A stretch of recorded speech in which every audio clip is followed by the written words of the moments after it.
Hi, my name's John Cowan. Welcome to this webinar that's hosted by Learning Links. It's on the importance of dads. Now you might be thinking, well, why aren't you doing one on the importance of mums? Well, who needs convincing about the importance of mums? But it's dads themselves that may need convincing about how important they are to a family.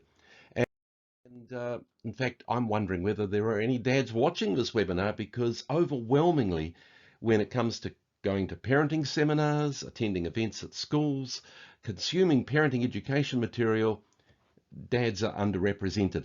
Could I just say it's getting better though? When I first started doing parent education 25 years ago, it was almost exclusively mums that would turn up to any parenting education event. But that's changed because there is a renaissance of interest in fatherhood.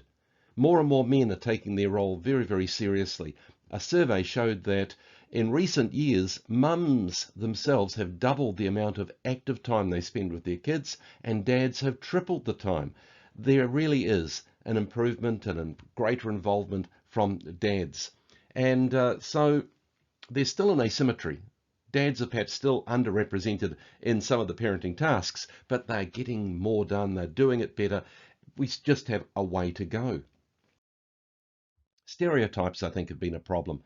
Dads themselves sometimes have stale ideas about what it means to be a man. They still think that being a man means being out there shooing away pterodactyls and battling bears, and uh, that's an old-fashioned idea of what a dad is. I think modern dads appreciate more and more that they have something to add to the mix that's valuable for the whole family, valuable for their partner, valuable for their kids, and even good for themselves. So we can get rid of those stale role models, stale roles, ideas of what it means to be a man, because it doesn't work, it doesn't help. But also, other people have got some stale ideas about what a dad should be doing.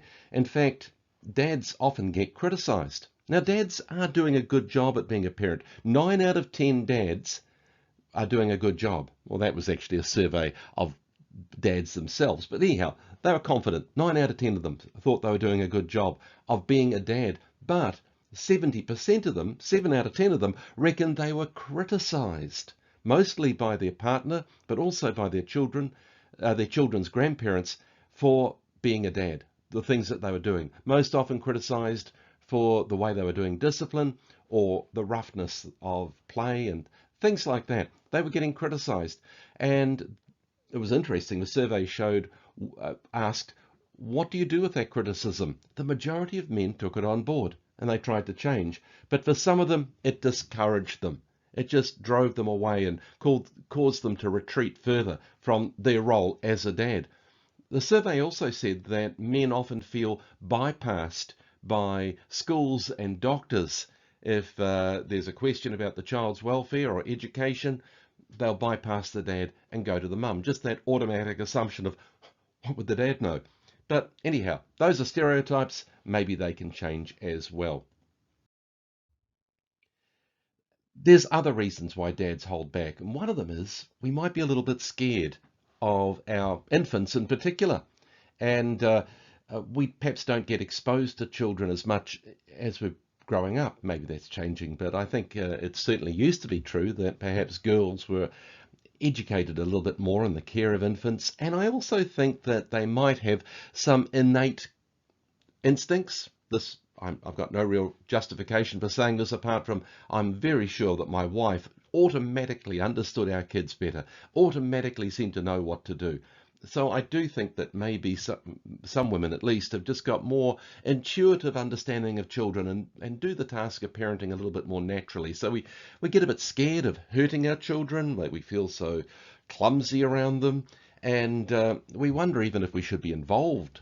And I just really want to encourage you, don't hold back, especially if you've got babies right from the earliest stages.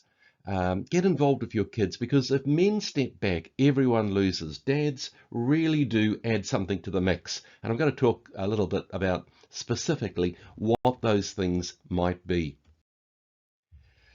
Dads, I believe, are the link to the wider, wilder world outside of home. Now, I can't remember anything about my first year of life. I don't think anyone can. But if I could remember that first year of my life, it would probably revolve entirely around mum. Mum was just right there, the most important person in my universe. She represented safety and love, and she smelt of food. And orbiting around the outside would be this dad person who wasn't cuddly and warm like mum was. He was prickly, and he didn't smell of food. He smelt of cigarettes.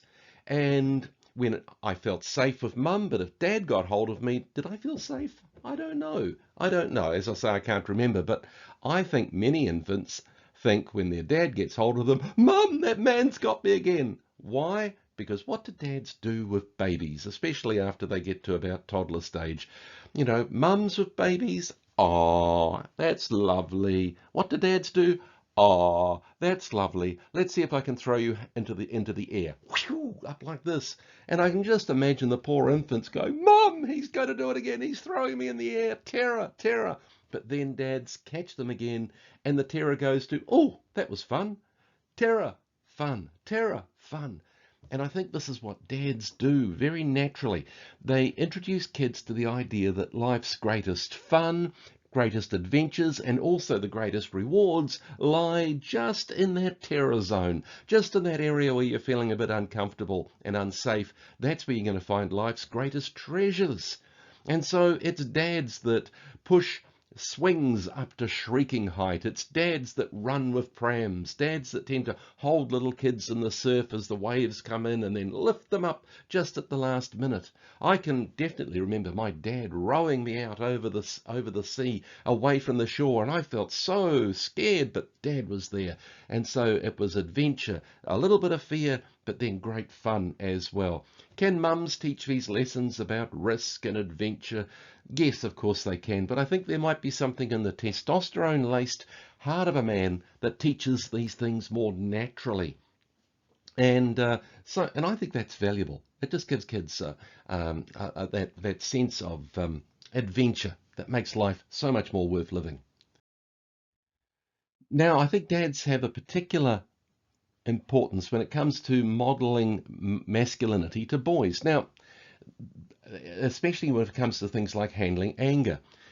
I know that play fighting sometimes disrupts the smooth operation of a home, but Steve Biddulph, an Australian psychologist that I really, really like, he reckons that boys who don't get to roughhouse often have difficulty controlling their anger later on in life. And why is that? Because when you're play fighting and everything like that, what happens? Well, sometimes a finger gets bent a bit too far, or you fall off the bed and you land on a Lego brick and it really hurts, and their anger surges up, and right there is a parent coaching them. Oh, that must have hurt. Let's cool down a little bit. Oh, yes, that really hurt. Okay, let's go again. And so coaching them to handle their emotions, their strong emotions, and know that they can control their anger. And that's going to be so valuable later in life. It also, a good, healthy guy can teach boys how to have respect for themselves, respect for their masculinity, and especially respect for women. And that's so valuable. There's particular stages. There are particular stages when this is especially important. Up to about age of 4, a boy is quite happy to play with girls, just as much as boys. But at about 4, between 4 and 6, the testosterone levels in boys doubles, and they turn into boily boys. They become aware that their destiny is to be a man. They become fascinated with the idea of manhood, and they become male role model seeking missiles. By the way, if there's no boys to play with, they'll still play with girls, but otherwise they'll almost exclusively play with other boys. And so this idea of I'm going to be a man, how does a man function? How do they solve problems? They're keen to find that out. And the same goes at adolescence, when the testosterone goes through the roof, along with all the other hormones.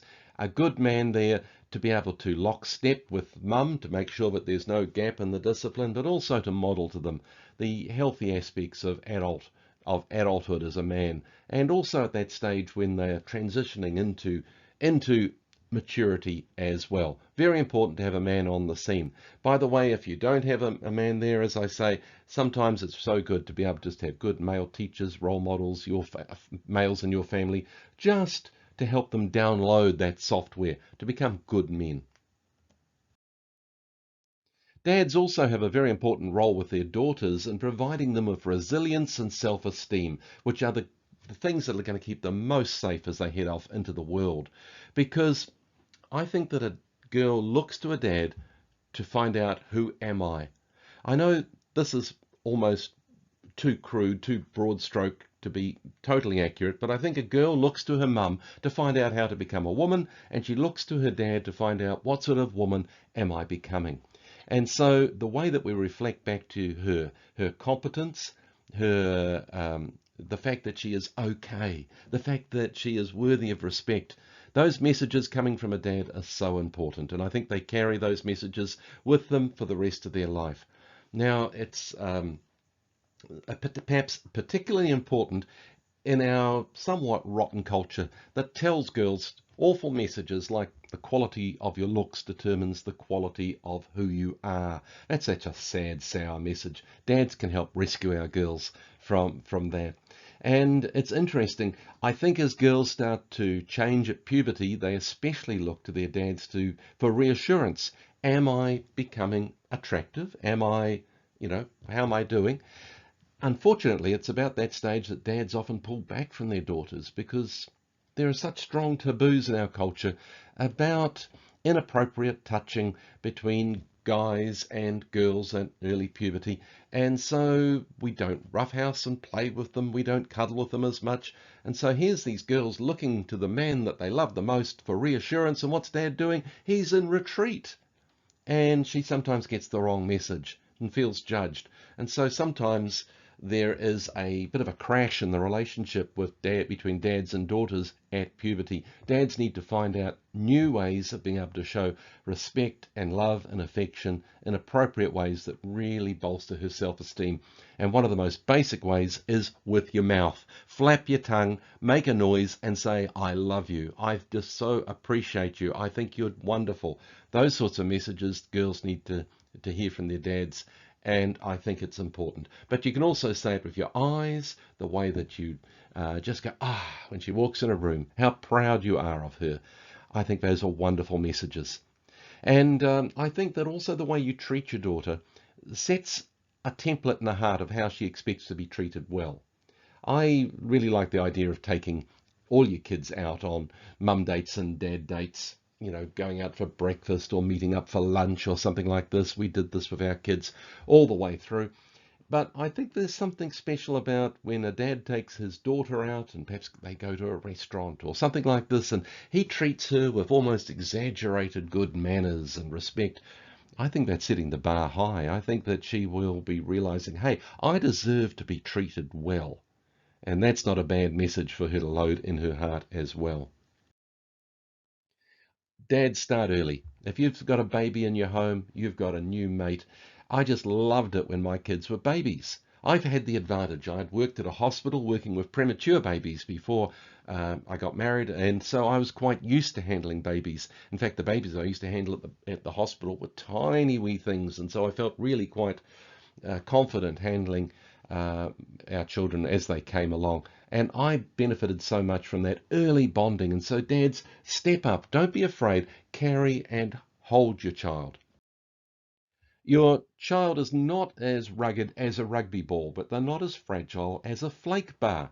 Handled with care, a baby should last a lifetime. And so do carry and hold your baby, walk around with them, support their neck. If you're doing that, you're probably doing everything else right too. Dads are a little rougher than mums, I think, but you're carefully rough. And so, you'll become great at throwing them on your shoulders and carrying them, or perhaps using them as a gym buddy. Work out together. It's fantastic time. They love it. Offer to step in and do things. Don't wait to be asked. Just offer to help. And dads often get really skilled at certain things. I've heard dads boasting about how well they can change nappies, and many dads seem to be particularly proud of the fact that they can burp their babies. Well, you go for it. You be the burp meister in your family. Just a tip. This is a particularly special memory for me, and that was doing the night shift. Getting up to attend to the infant, perhaps sometimes bringing the baby back to be fed by mum, but settling them down again afterwards, maybe walking around the house with them in the middle of the night to settle them down. Do you know what? Nobody likes waking up in the middle of the night and having to do that, but I now think of it as being a special, wonderful memory. It only lasts for a short time, and it's a wonderful time to bond with your baby, and also I think it's a very loving thing to do for your partner. So be a special hero and offer to do the graveyard shift. A little tip that I found worked really well, and that was some blue tack pushed into my ear next to the infant. So if they're screaming on your shoulder, you've still got some hearing left the next day. They love the sound of your voice. They love love it when you read books to them and tell them stories and sing to them, even before they understand language. And I reckon it doesn't matter too much what you read to them. If you prop your child up next to you and you have a book in front of you, I don't think it matters if you're reading the financial news or the real estate papers or the sports news to them. They just love being cuddled up to you and hearing your voice. When I was a young dad, I was studying at university, and I used to read my books and essays to my children. Now, interestingly, my oldest son is now studying those very same subjects now as an adult. I wonder whether he soaked up some of that early knowledge. I doubt it. But anyhow, it's just a thing that you can do. You've got lots of things to do at night, but tuck an infant next to you and read out loud to them at the same time. Here's a challenge for dads. We are not so attuned to our emotions as women, according to some research anyway. We don't have as sophisticated a vocabulary when it comes to describing and thinking about our emotions. When a baby cries or shrieks, we feel this powerful emotion inside of us, and it just feels awful. And we don't know what it is. And sadly, too many dads mislabel that strong emotion as anger.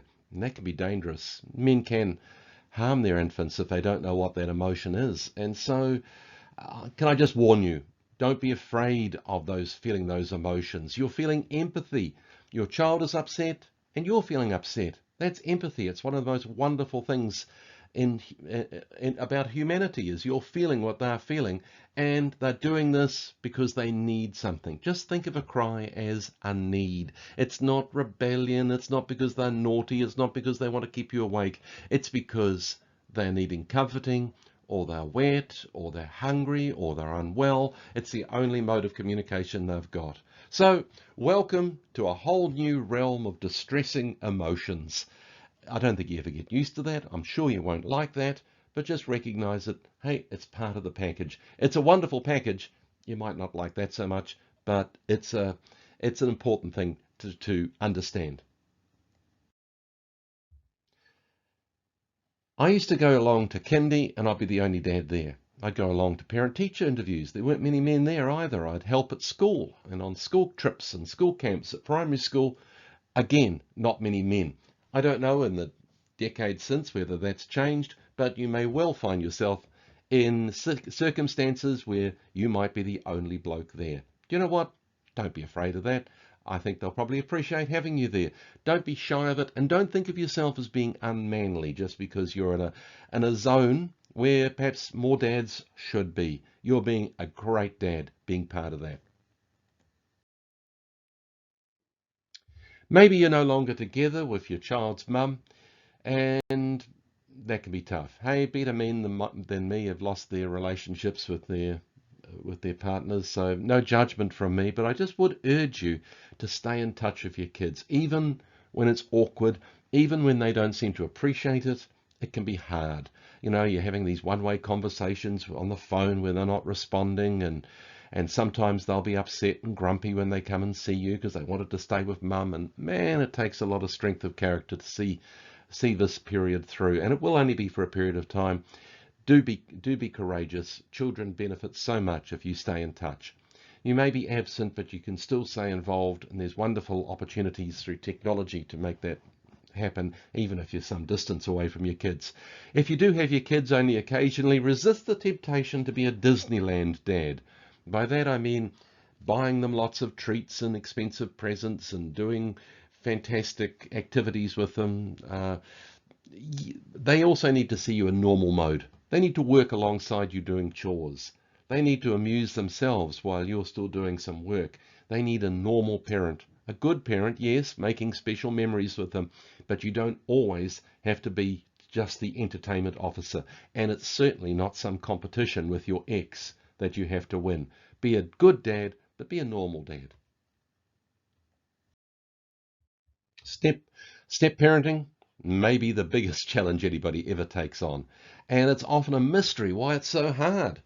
Some dads may have very successfully raised kids in an earlier family, but now they're in a new relationship with a new crop of kids, and they think, great, I'll just do what worked well last time. And so they apply the same limits and rules and boundaries and techniques that have worked so well in the past, and it's a steaming failure. There's shrieking and rebellion, and it's just a steaming failure. Why is that? Look, there may be nothing wrong with your limits and boundaries and rules. You may be applying reasonable parenting techniques, but the thing is, a little rule that applies right across parenthood is rules without relationship lead to rebellion. And it takes years to build a relationship with kids where they will accept discipline from you. In the meantime, I think the best role for a stepdad is to come in behind the bio parent and support them in their discipline, back them up. And as time goes on and your relationship builds, you will be able to step into that. But it might be a very long, slow process. You will still have an immensely significant role in that child's life. Step parenting, when done well, can be brilliantly useful. It may not be appreciated by the child for a long, long time. But one of the things I do is I marry couples. I'm a celebrant. And very often talking to the couples, they want their step parents acknowledged as well as their real parents because they just appreciate them so much. The big test that your kids will always have on you, have for you is, are you going to be faithful to my mum? Are you going to be loving and supportive of us? And so just realize, yes, you're being tested. It'll be a test of your character as well as everything else. But you'll be a wonderful stepdad, I'm sure. I polled some friends. I asked them on Facebook, what are dads doing to stay in touch with their kids? And I was amazed at the variety of responses. One said that they loved doing radio-controlled truck racing with their children, and that was just their thing that they did. Another dad said they went crocodile hunting. Now, they live in Glen I don't know if there's many crocodiles in Glen I imagine this means they went on bushwalks where they were having imaginary hunts, and that just sounds like such a dad thing. Another girl I know said her dad used to haul her out on Sunday bushwalks, and they used to find it a bit boring, but guess what? They've got kids now. What do? Every Sunday out for a bushwalk. Just that appreciation of that time. Building things together. A mate who's a builder just loved teaching his kids how to mix concrete and do hammering and sawing and things. Another dad said they just loved play fights, water fights, rough and tumble. Another dad committed himself to always coaching his kids' sports teams right the way through, even in sports that he didn't like, even sports that he wasn't good at. And sometimes it might not be a coaching role, but it might be a manager role where you're stepping in and just supporting the coach. You're there, you're supportive, you're involved in an important part of your child's life. One dad said, I've committed myself to always having a boat because my kids love going out on a boat, and water skiing is something that the kids can do right up into their teenage years. And the same goes with golf. There's a few things like snow skiing, water skiing, golf, you can play with your kids right the way through into adulthood. And so a mate of mine committed himself to having, even though he wasn't particularly rich, he always committed himself to having enough money for an annual golf membership for himself and his 3 boys. And he reckoned that it was fantastic. During the teenage years, they would be grumpy and out of sorts and not talking with them, but they'd still come out for a round of golf. Just building sandcastles, going fishing, cooking together, surfing, lots of things you can do. Lots of dads are into Lego. I'm sure your kids would love doing it with you. You just have to be a little patient that they're probably not as good at Lego as you.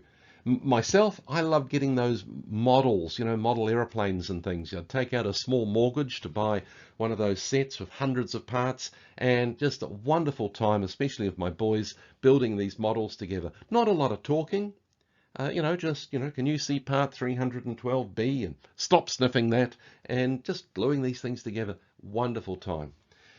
Another bloke I know said he read in a book about dropping messages in a lunchbox for his kids, and I'd read it at lunchtime.